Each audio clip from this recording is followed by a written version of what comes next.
Y'all, come on. What's the opposite of a victim? Suspect? The guy that did it. Villain.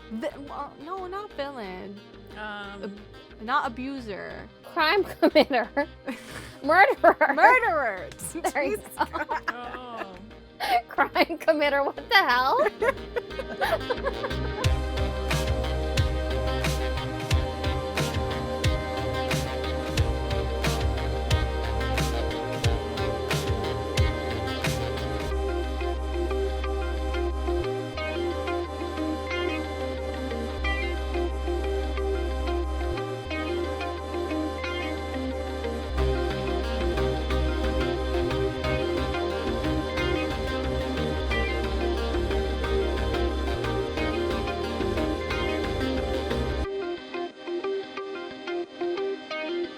Hello, everyone. Welcome back to Romancing the Monsters. I'm Em. Hi, I'm S. I'm Seth. And before we jump into today's episode, as always, this is your friendly reminder that if you are listening to us on any podcast platform, please consider following us on there or subscribing, depending on the platform. Also, if you use Apple Podcast, feel free to leave us a review on there. It's super helpful just to let us know what people like, what people don't like, and it's also very encouraging. So, yeah. Now, today, we have another movie for ya. We watched The Corpse Bride by Tim. What was that delay? That was called, I forgot the movie for a second there. I always want to say The Nightmare Before Christmas, but that's another one of his movies. Yes, that's another one. We watched The Corpse Bride by Tim Burton, and Seth wants me to say that it's a movie from 2005. Didn't you ask? You asked me You what year it asked. came out. Don't even try to play. She provided the information for you, but you asked. I believe this is our first animated movie. Yes. Yeah. So, what is this movie about, first of all, Seth? All right. So this movie starts off with Victor and Victoria. Their marriage was arranged by their families. And Victor, having never really met Victoria, he's rightfully nervous, and she is as well. And they're kind of just put in a situation. And though, like I said, they like each other, he's very nervous about the ceremony. And he kind of bolts from their practice rehearsal for their wedding, and he ends up in the forest. And that's where he decides to practice his wedding vows for the wedding. And by mistake, he ends up more or less marrying a corpse. And she takes him to the land of the dead, and because she claims him as her husband. Her name's Emily.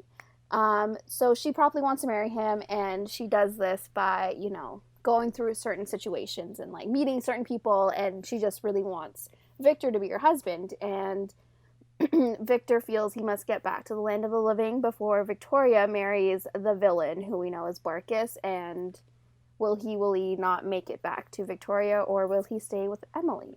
Yeah, as you were saying that, I realized that, you know how he, like, accidentally gets married to a corpse just because he was reciting his vows out loud and, put the ring on it? It reminded me of that Jennifer Lopez movie that's coming out, or might be all out by the time this comes out. Like, the What do you movie mean? where... How? Well, the guy is, like, holding this, like, poster thing that says, like, marry me on it, but, like, it's... She's like a singer. It's the title of the song. Yeah. It's the title of the song, and, like, he's just holding the poster for his daughter or something, his niece or daughter, and then she's like, yes, I will marry you, and then he ends up, like, caught, like, involved in this whole wedding thing that he wasn't... Yeah. He didn't mean to be a part of. That reminded me of that. Anywho... have y'all seen this movie before? Seth, I'm sure she has. S, have you? I've seen it in parts, not what? as a whole. Yeah. Okay. It's so short, though. I know. Like, why see parts? Okay, so let's start with you then. What did you think of this movie? I liked it. I enjoyed it. It was cute. It was... I actually expected the ending to turn out a little bit differently. We can talk about that. Yeah. Mm-hmm. Yeah, I enjoyed it. I don't know if you girls have come across, there's a meme, or not really a meme, but like a theory of there's three movies that Tim Burton has that it's kind of basically the same guy. You've seen it, Seth? I saw the theory where people try to, I guess, bring what's his name back to life, Jack Skellington. He ended up looking like Victor from this movie, so people thought that it was like Victor's older brother, like Jack was Victor's older brother. I don't know. And then what is it? The Frankenstein movie? What is it called? Yeah, so it's Frankenweenie, The Corpse's Yes. Bride, and The Nightmare Before Christmas, and it's basically, they say it's a big movie basically about a man and his dog. Oh, okay. So I haven't heard this one. Can you enlighten us? So it just says there's a theory that the movies Frankenweenie, The Corpse's Bride, The Nightmare Before Christmas are all about the same man and his dog when he was a kid, an adult, and the afterlife. Oh. But in reverse, because The Nightmare Before Christmas came out in 1993, I think, in the 90s. Mm-hmm. Corpse's Bride in 2005, and Frankenweenie in 2012. So then he doesn't end up with Emily? He would end up with Sally? And then in Frankenweenie, it's a different girl, I think. Lord, this guy got around. Yeah, I don't know. That's a theory that goes around. No, that's a cool theory. I only saw the one where like people like assumed Jack was Victor's older brother and he died. My God, I did not know there was like a whole Tim Burton Nightmare Before Christmas / Corpse Bride / Frankenweenie or whatever that was called discourse going on online. I mean, makes sense, you know? Like, I feel like Tim Burton is kind of known for, or at least that's my perception, which I think we've established that movies and I don't know each other very well. But I thought that he was one of those directors that kind of has, you know, like an overall message that he's trying to like convey with his movies, and like, you know, they are profound and like emotional in some ways, but also very targeted towards the kids, but mostly the kids in all of us type of thing, like not just kids. Yeah. Seth, what did you think? Well, I've never seen this movie before. And What? I'm totally joking, guys. I was gonna call bullshit on that. I don't believe that for a minute. No, I've literally watched this movie every year without fail. I have to watch it. It has. You to probably be have like, it behind you, right? No, I actually don't have it on cassette. I have it on DVD, and that's upstairs. Cassettes were over by 2005. Yeah. You 30-year-old ancient woman. Shut up. Oh my gosh. Blast my age on here. Continue. Anyways, that being said, yes, of course, this is one of my favorite movies ever. I just love the character of Emily. I think she was just like a well fleshed out character, pun intended, because you know she's dead. And so basically, yeah, I love it. I love this movie. That's literally all I can say about it, is that I love it. And the songs are great. We're being so in depth today.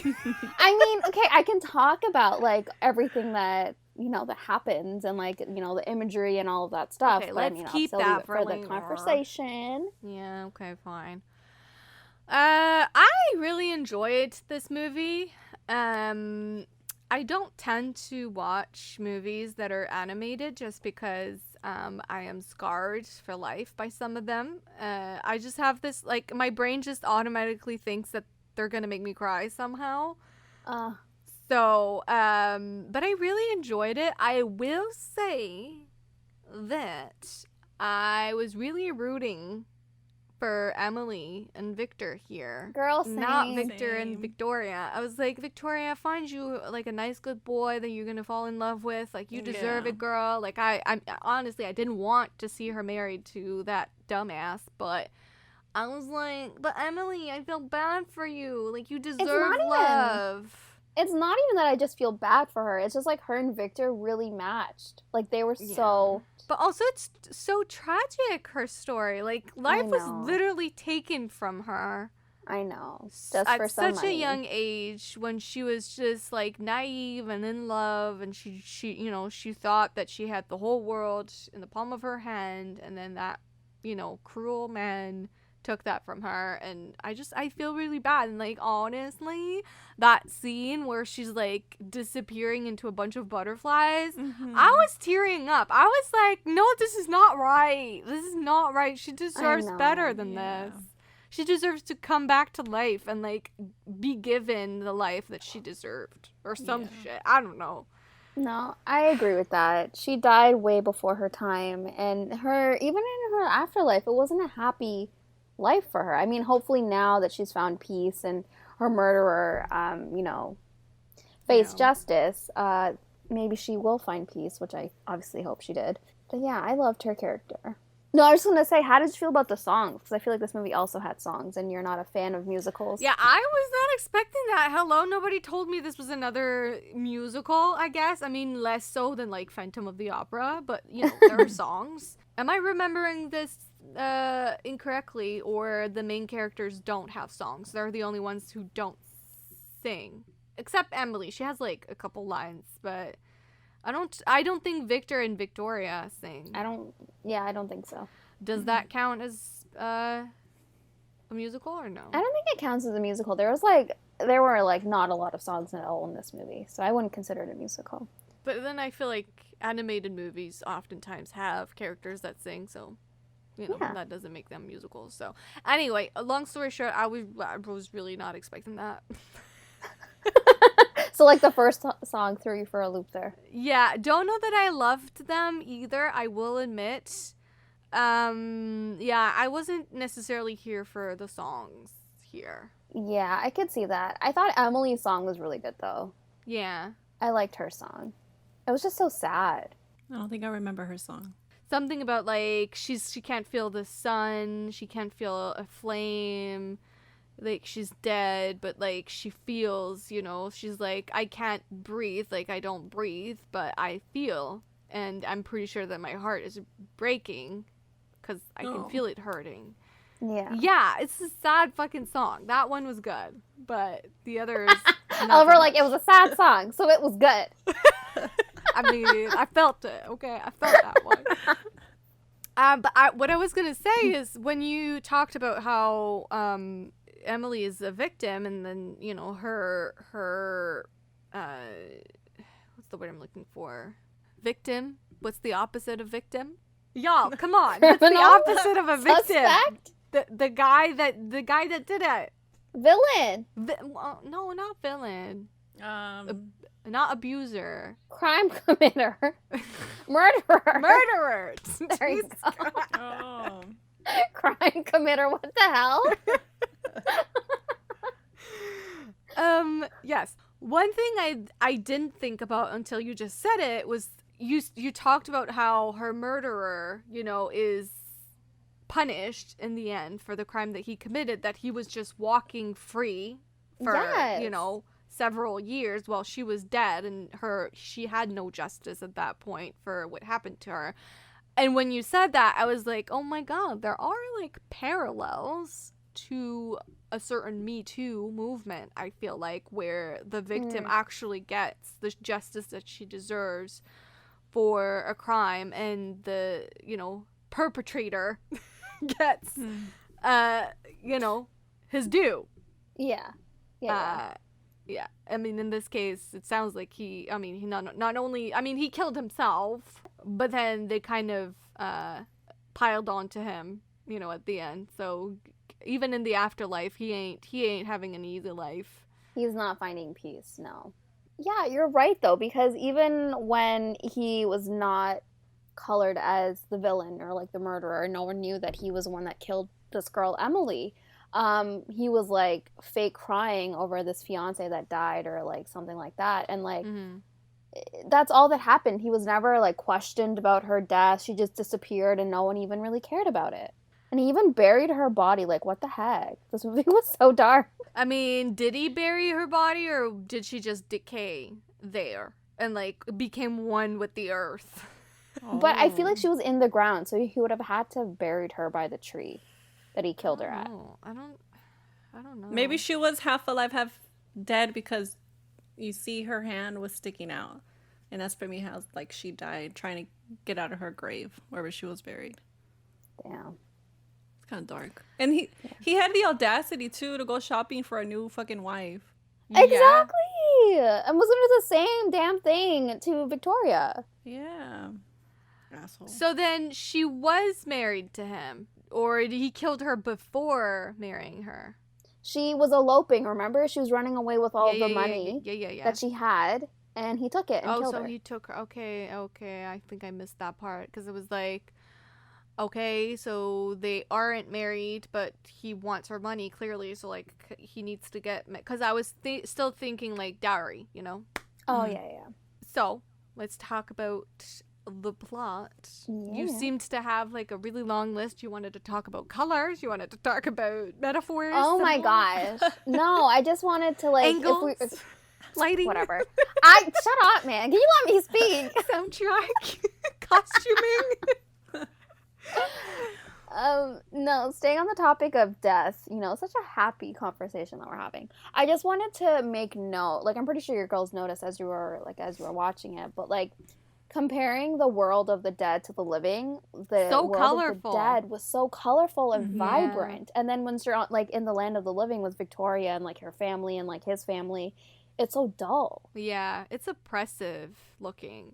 Why did you think, like, that was the case? I kind of wanted to have your input on that. Like what I just said, it's oppressive looking. It's like it's like the colors are suppressed out of this world by all the rules, all the like, here's what's proper in society, and we're all power hungry and money hungry, and we're just gonna, we don't mind, you know, using others to get to where we want to get, and that sucks the color out of life. It sucks the life out of life, and it's very life becomes almost more dead than the land of the dead, where nobody fucking cares who you are in death.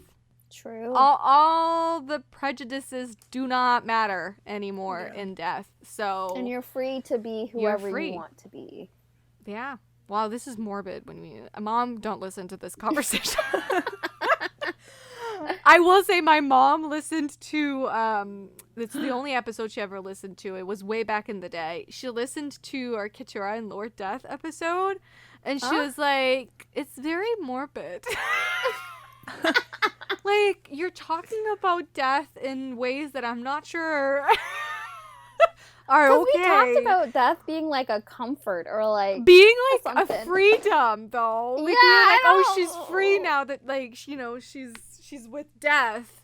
You know, she's free.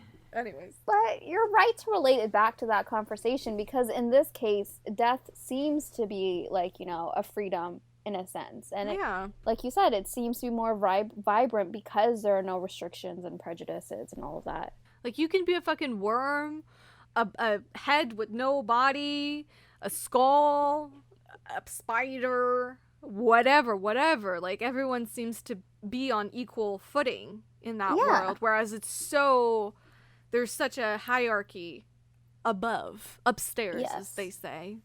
Yes. Which, you know, upstairs, downstairs, very much like, you know, the servants, which are very much like on equal footing compared to, like, you know, the higher ups who live by, you know, a lot of rules and standards and such. So that's true. But yeah, the lighting is definitely something I noticed, or I guess the coloring, or listen, I am not a movie critic. I do not know the proper terms of things. Can we talk about the scene where, so Victor, you know, obviously he finds himself in the land of the dead, though he is not technically dead, and Emily is all like excited. And she like got myself a new man. Yeah, she's like, got myself a husband, and like he's made out of flesh. And he is freaked out, rightfully so, I would say, you know. And he makes up this whole lie about wanting to present her to his parents. Yeah. And she obviously is like super excited. She's like, oh my God, like, wow. he wants me to meet his parents. And they make it to the world upstairs. And why do I have such accents today? My God, Marge, stop I don't it. know. Your accents are great. Anyways, they make it upstairs, and essentially, like, he's gonna leave her there in the forest, which, mind you, the same forest where she was killed the first time. He is leaving her there, and it fucking broke my heart when she was talking to the worm, and he's telling her, like, or the maggot or whatever, and he's telling her, like, you know, he ain't coming back, girl. And she's still holding on to that hope, and she's waiting and waiting, and I'm like, oh my God, girl, he's not coming back. I felt so bad. Yeah, I did too. Yeah. How did you feel about that whole decision on Victor's part, and like how he played her? I mean, he was scared. Yeah. Right? Yeah. So, I mean, I can't really blame him. Although I don't appreciate him taking advantage of her in that sense. Yeah. Like, I understood he wanted to get back to Victoria. He wanted to get back to the land of living because he felt like that's where he belonged. But at the same time, he knows Emily at this point. He knows what he dreams of. And he took advantage of that. And he took advantage of what she wanted for her future. Yeah, he didn't know Victoria for any longer than he did Emily. So He knew, I feel like he knew Emily more. Yeah, well, why did he feel so loyal towards Victoria and like needing to get back to her? And like, I know he says like, oh, I was in love. Boy, were you? You met her for like 5 seconds. I don't know. Like, why was he so desperate to get back to her and like make sure that things are fine with Victoria when he didn't know her for as long as he did Emily, or about as much, spent about as much time with her as he did with Victoria? Like, could it be because of their parents' involvement in arranging them to get married? He doesn't want to let his parents down? Yeah. His parents were assholes, though, even hers. They were, but I mean, I feel like both parents on both sides had, they controlled their kids. Oh, yeah. Because I remember there was a little scene where Victoria tells the parents that he was with another woman, and like the mom's like, he doesn't know any other women. And it kind of made me think like they had him like sheltered and away from people, and just like they had Victoria. I think it could also be like his own moral compass in a way. Like he felt like he was promised to Victoria. That's why he had to go back. And also maybe he felt like that duty that you feel to your parents despite maybe you not liking them. He felt that duty that he needed to do what they asked of him. But I do feel like a part of him thought he loved Victoria. Maybe he did. Maybe it was like instant soulmate bond. I don't know. I don't know. I just feel like it was a mix for him there. Here's another interpretation. I might be going a little far with that one, so fair warning. All right. But what if, in part, this could be related to the fact that, like, most people, unfortunately, do not respect the dead very much. Someone's death is then turned into a whole, like, legal battle between people for money, for, materialistic things, and it's like the memory of the person themselves is, like, forgotten. Yeah. Or, disregarded just for what they had, the things that they had. Or stuff like, I don't know. Again, I'm going to be going a little far, but it's so easy for him to just, like, say, okay, goodbye now. Bye. Never mind. Yeah. No, I can see that. I honestly feel like, I could honestly see it. Yeah, man. Okay. I see it. It wasn't so far-fetched. Yeah. I mean, probably is. No, because like you said, I feel like she was just a means to get him above ground. That's literally it. And then as soon as he found Victoria, he's like, all right, I'm all about her. And they were going to kiss. Mm-hmm. And then my girl jumps in and she's like, we're married. Look at my hand. Yeah. And drags him back down. I mean, Victor was a little flaky. A little flaky, okay? He's like Victoria, then he's like Emily, then he's going to literally pull a Katura here and like end his life so that he can go in the afterlife with her for real, and like marry her for real. But then Victoria pops up and he's like, wait. I'm like, Victor, come on. No, but at the end, he was more towards Emily, though. Yeah. Emily But was he the ended one- up with Victoria. Why? I think Yeah. it's just because Emily took it upon herself to be like, this isn't my, like, I can't take someone's love away. Like, that happened to me. My life was taken away, and I don't want to do that to someone else. I don't want Victor to also die because of me. Mm-hmm. Like, I feel like it was this movie was very much Emily's story, hence why it's called The Corpse Bride. Like, it's her journey. So here's a thought then. Victoria never stops to think about whether or not Victor wants to be with Emily. No, she's a bitch. She I hate her. just stumbles. Okay, I wasn't gonna take it there, but you did. She just like stumbles upon like the church during their wedding, and like she doesn't stop to think like maybe he's happy with her or something, or like maybe he wants her more than he wants me. She was just like, no, of course he wants me more than a dead corpse, which like can't really fault her for thinking that, but like, You know, Victoria screams literally every other Entitled. historical romance character that isn't the main character, you know? You know, she's just like that girl. She's just like molded by the 1800s. She's like that woman. And then Emily is like the main character, you know? We just read a book, the one where there was a companion. She was a companion, and she had a cousin, or Ooh, Wallflower Christmas. Yeah. Oh, yeah. Hannah. Hannah! yeah. There you go. But then I don't remember who she was a companion to. But yeah, that Yeah. bitch. That bitch had Victoria energy, yeah. Yes, exactly. But that's the problem, though, because you look at Rafe and Hannah, and, like, Hannah would have stepped aside if she had thought that Rafe would be happier and loved the other girl more, which is exactly what Emily does here. She actually steps aside and she's like, wait, you should be able to make this choice knowing all the facts, knowing that this other woman is here. Do you want her more than you want me?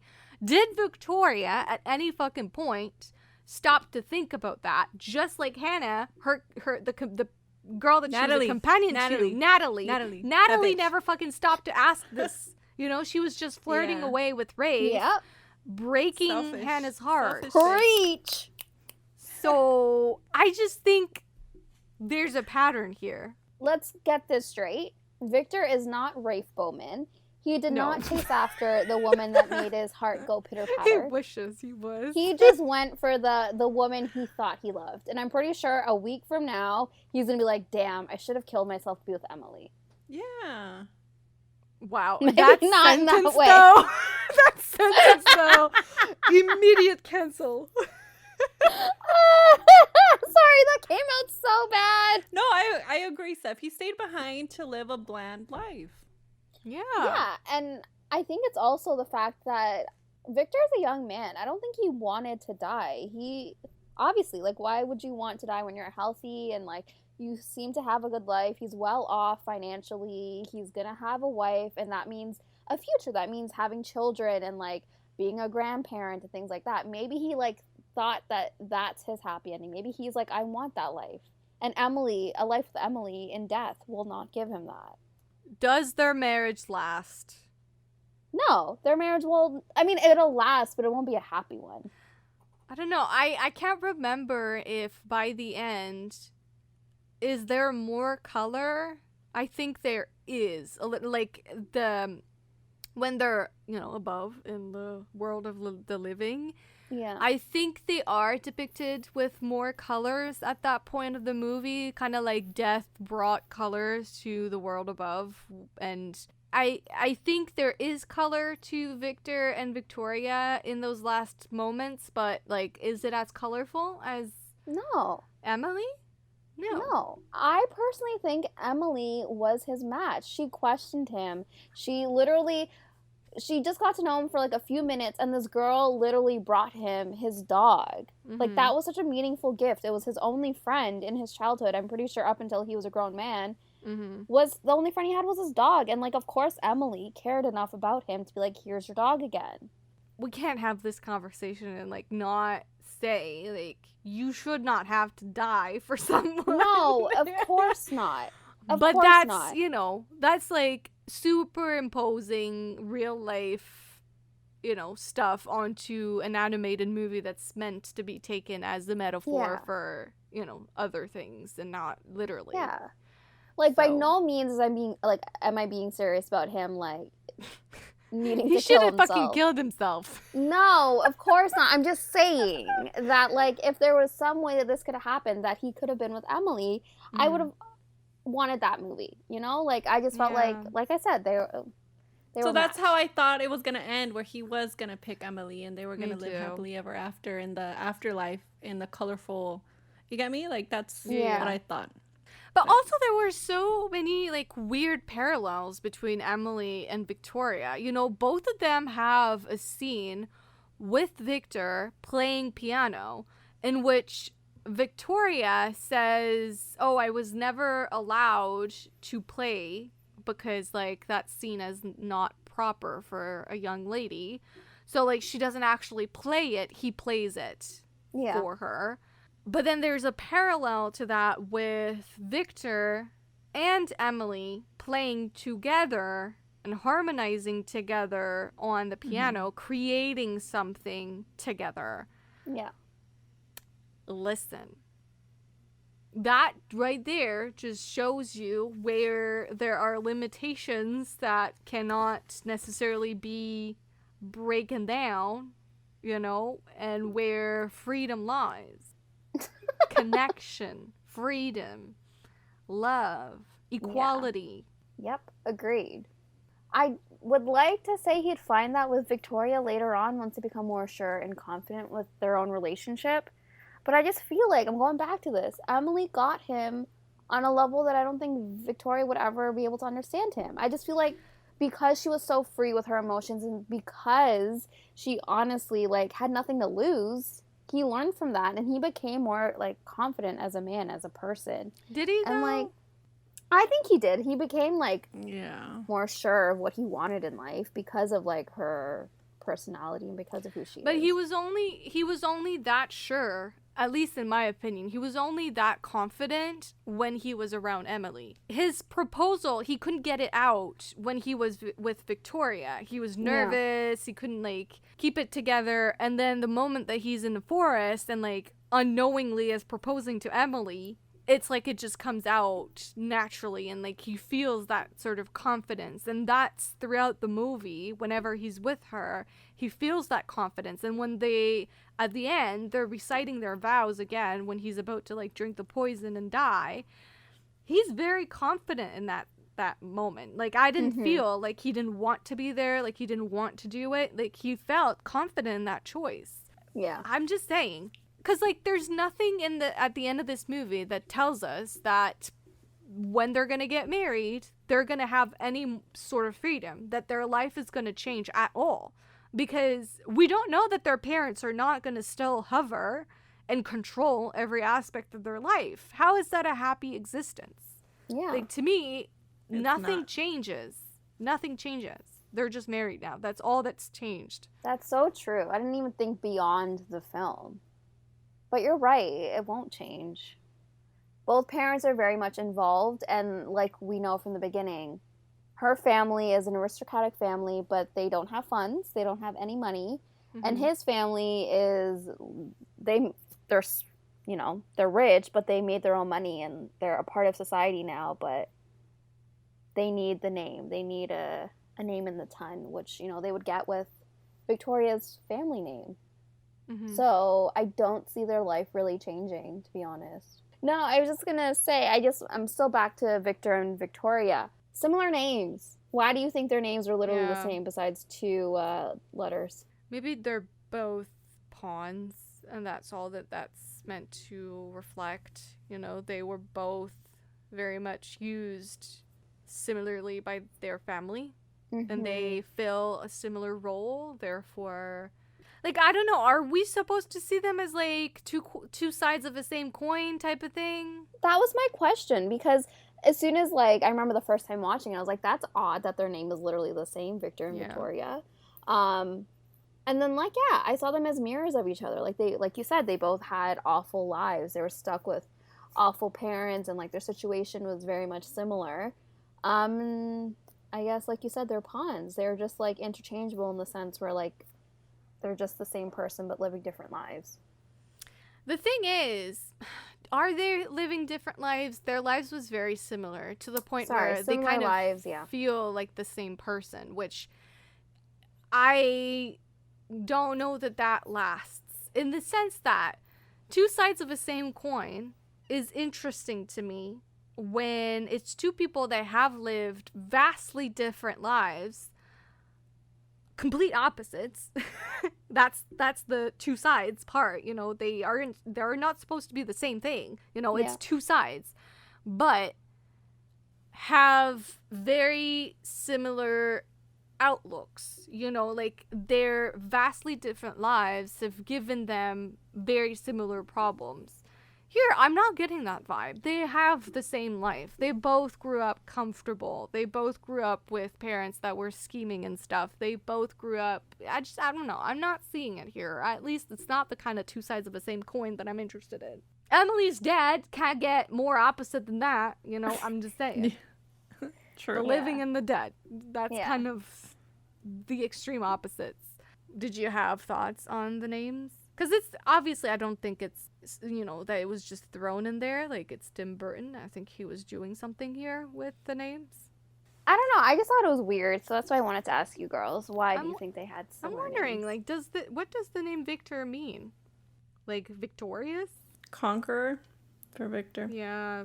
That was pretty obvious. We didn't need a Google search for that. We didn't either. Victoria also means victory. So then, where's the victory in their life? There's They none. won against my girl Emily. Maybe it's a type of irony used here because they kind of aren't victors. In a way, they kind of are very much losers in the sense where, like, they can't lead their own life. Their life is chosen for them. But now that just makes it really tragic. Search the name Emily. I'm curious now. So Emily it comes from the Latin word, I'm not saying that, it means rival. Let's go to baby center. Love a good baby center. So not only does it mean rival, it also means striving and eager. Which I feel like it matches. She was. It matches Emily a lot. Which can't blame her. Her life, like the highest offense, her life was taken from her. I know. So you can't blame her for being a little eager to get something for herself for once, you know? Yeah. And maybe she's going about it the wrong ways at first, but she realizes that. And the second that she's offered the opportunity to take his life without his knowing, right away she's like, I can't do that. Yeah. Because she knows. Yeah. She knows that you can't do that. You can't have that power over someone else. Nobody should have that power over someone else. And you also can't fault her when she not wakes up, but like comes to the land of living with the ring on her finger after Victor more or less marries her.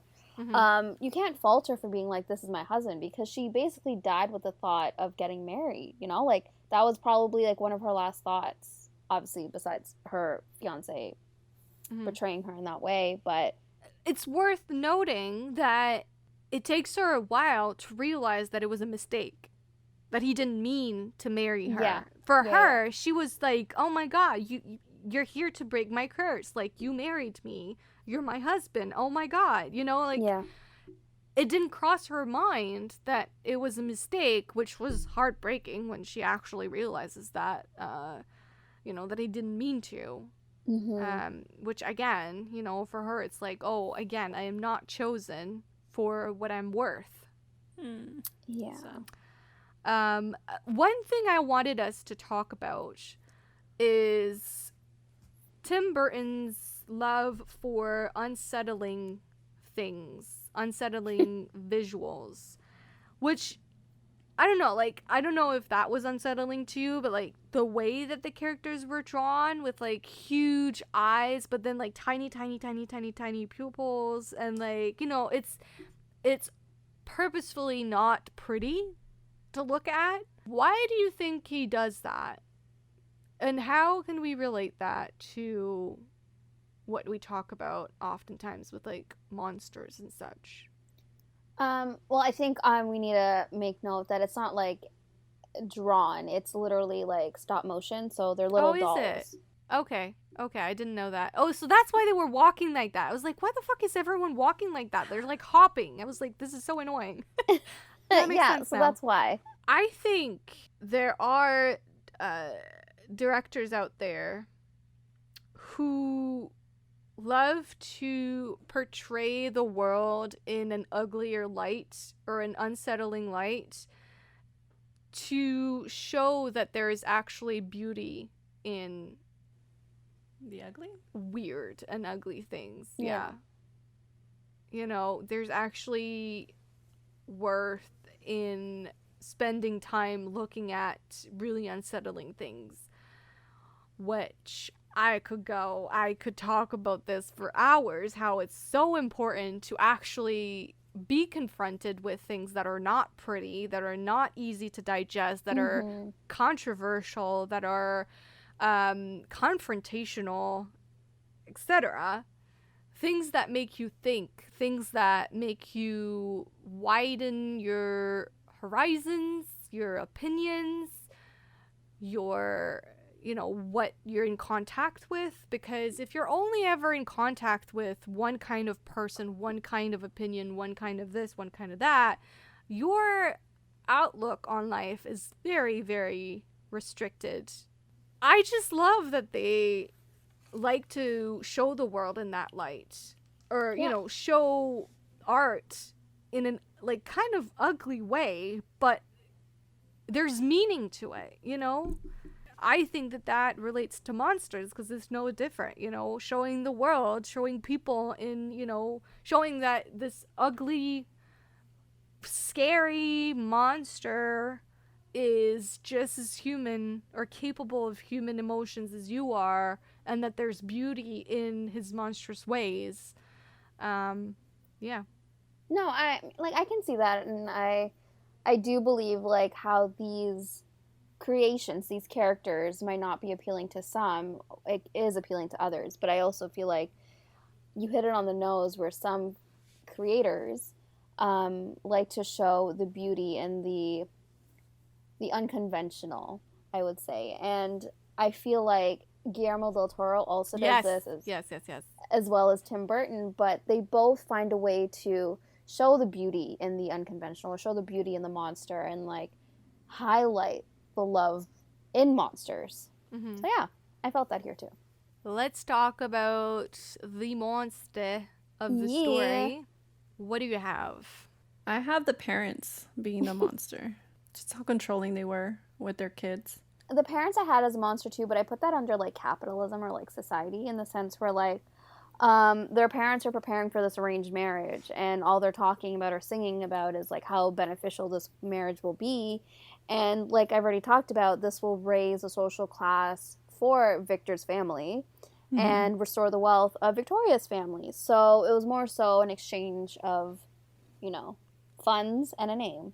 And they don't even like each other. The families don't like each other at all. But since Victor's family is in need, and they want a place in society, they have their money that's been acquired, obviously by their own means.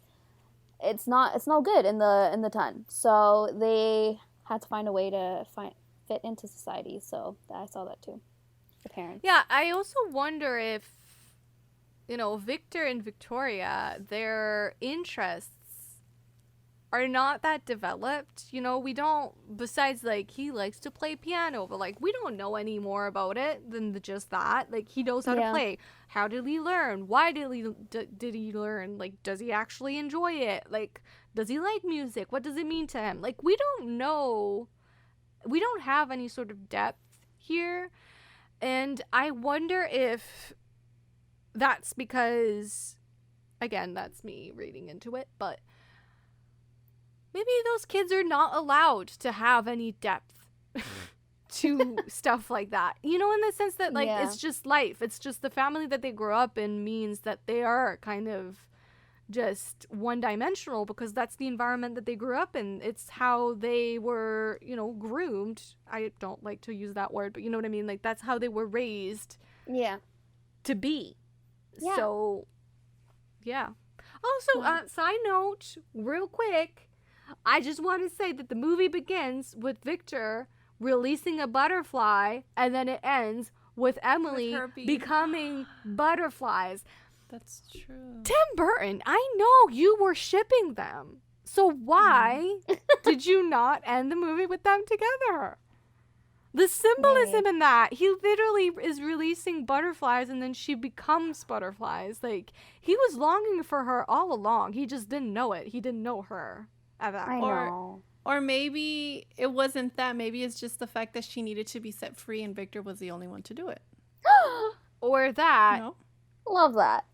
Yeah, Right? I mean, yeah, butterflies are, I think, are they a sign of resurrection? Like a symbol of resurrection? I just associate blue butterflies with Ben Solo. Like but- transfer. Yeah, I mean,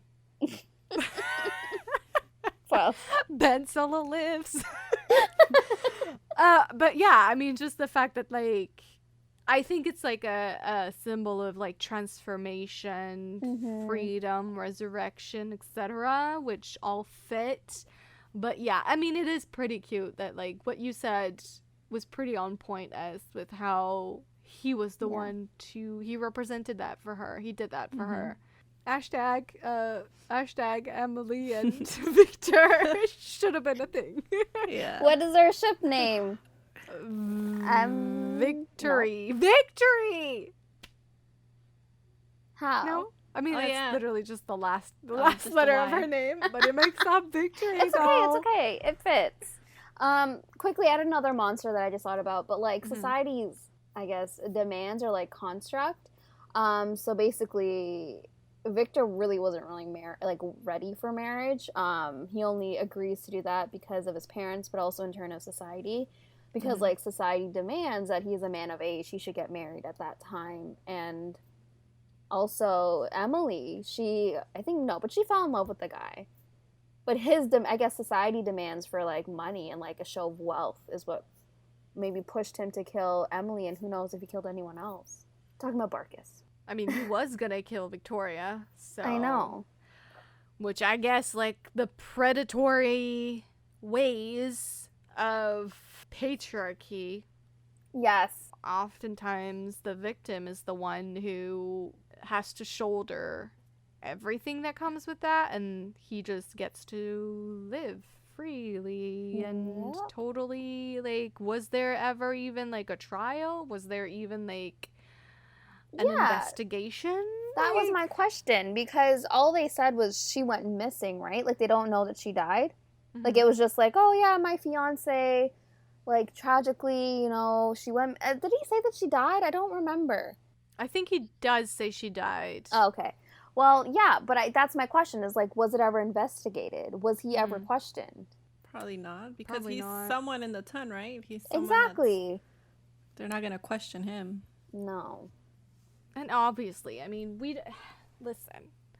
Victoria, I did feel bad for her. Obviously, it's not an easy existence. It is harder for a woman. Like, we talk about Victor, but, like, the situation was harder for her. Yeah, no. I'm not She's knocking literally thrown onto the lap of a man she's never met. She's obviously twice, and she's used like cattle.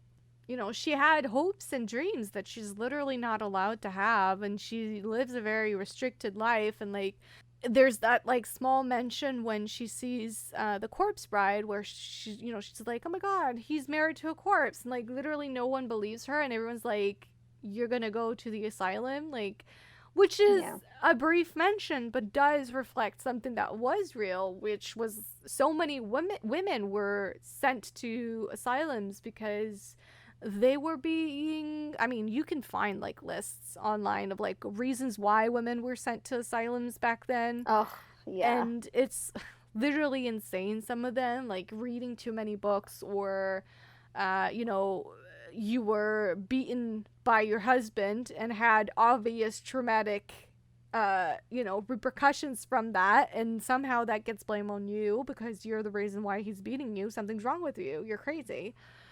Or also, like, the PTSD that comes with it, Yeah, all kinds of stuff. So it is a brief Yeah. mention, but, like, her family literally locks her in a room. Like, it doesn't take them much to do that. So, No. It has to be said that, like, poor girl. Sad to say, I don't think that will change once she marries Victor. I don't think so, because the only place he was truly free of his parents was in the land of the dead, which Yeah. there are connotations to that, but at that time that was probably fucking true. The only fucking Yeah. way to escape your life and your parents and the expectations that are put upon you is Yeah. death. Because let's be honest, she's obviously going to move in with Victor in his parents' house. That's probably where they're going to live until his parents die and he inherits whatever there is to inherit. Yeah. Which would be her title, right? He would inherit her title and keep his money when her parents die. Something like that. All right. Any other monster, or are we done? Anything else you wanted to bring up about the movie? Seth came through the door with, like, talking about symbolism and lighting and all that stuff, and then she just didn't say any of it. So I'm waiting for the 10-page essay on this movie, Seth. Oh my gosh. You and your essays. Enough with the essays. I'm traumatized. Well, to be honest, I'm still waiting for that essay. What was it again? Right. No. Essay I about don't know. why she Anyways, fucking likes thank you for Lachlan. listening today. Right, yeah, why she likes We gotta Lachlan. go. We never fucking got that essay. I still don't get it, S. And I need you to help me understand one day. Doesn't have to be today. She's like, for fuck's sake, I have not heard that in weeks. It was great. In months, even. Okay, fine. I'll let it go for now. For now. All right, so this is it for our episode on The Corpse Bride. If you watched along with us, I hope you enjoyed it as well. I hope you enjoyed this conversation. If you have anything you would like to add, or you want to hashtag Emily and Victor Hashtag on victory. Twitter or something. Yeah, hashtag victory. Feel free to reach us online. You can find us on Twitter at the RTM Pod, or on Instagram at Romancing the Monsters Podcast. If you would prefer to email us, you can email us at romancingthemonsterspodcast@gmail.com. We're also on TikTok at Romancing the Monsters Pod, and on YouTube, just search for the name of our podcast, and you should be able to find us.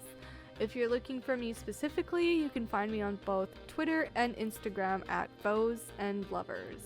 And you can find me on both Instagram and Twitter at But This Book.